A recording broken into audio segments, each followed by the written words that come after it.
വേണ്ടെന്ന് വെക്കൽ ജീവിതത്തിലെ വളരെ പ്രധാനപ്പെട്ട ഒരു തീരുമാനമാണ്. പലതും വേണ്ടെന്ന് വെച്ചവരെ നമ്മൾ ആരാധനയോടെ ബഹുമാനത്തോടെ നോക്കി നിന്നിട്ടുണ്ട് അല്ലേ?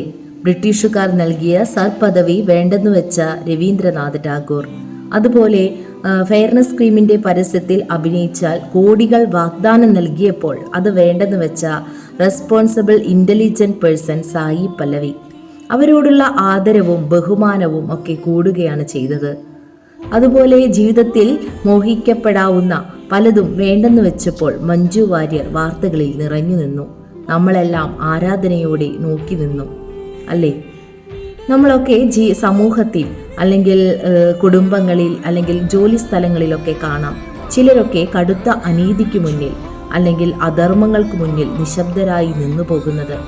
അവരുടെ നിശബ്ദതയ്ക്കു കാരണം അവർക്ക് കിട്ടാൻ സാധ്യതയുള്ള പലതും നഷ്ടപ്പെടുത്താനുള്ള മനസ്സ് അല്ലെങ്കിൽ ചങ്കൂറ്റം, ധൈര്യം ഒന്നും ഇല്ലാത്തതുകൊണ്ടാണ്. എന്നാൽ ചിലതൊക്കെ നഷ്ടപ്പെടുത്താനുള്ള ചങ്കൂറ്റം കാണിച്ചവരാണ് പലതും നേടിയിട്ടുള്ളത്, പല നല്ല തീരുമാനങ്ങൾ എടുത്തിട്ടുള്ളതും. അങ്ങനെയുള്ള കമ്പനികൾ അല്ലെങ്കിൽ ബിസിനസ്സാണ് സർവൈവ് ചെയ്ത് സക്സീഡ് ചെയ്യുന്നത് അല്ലേ? അതുപോലെ നമ്മുടെ ജീവിതവും എടുത്തു നോക്കിയാൽ അങ്ങനെയാണ്. പലതും വേണ്ടെന്ന് വെക്കാനുള്ള മനസ്സ് ഇല്ലാത്തത് കൊണ്ടാണ് പലതും നമുക്ക് നേടാൻ കഴിയാതെ പോയത്. പലരും ആത്മഹത്യയുടെ വക്കിലെത്തി നിൽക്കുന്നതും ആത്മഹത്യ ചെയ്യുന്നതുമൊക്കെ പലതും വേണ്ടെന്ന് വെക്കാനുള്ള മനസ്സ്, അതിനുള്ള ധൈര്യമില്ലാത്തത് കൊണ്ടാണ് അല്ലേ?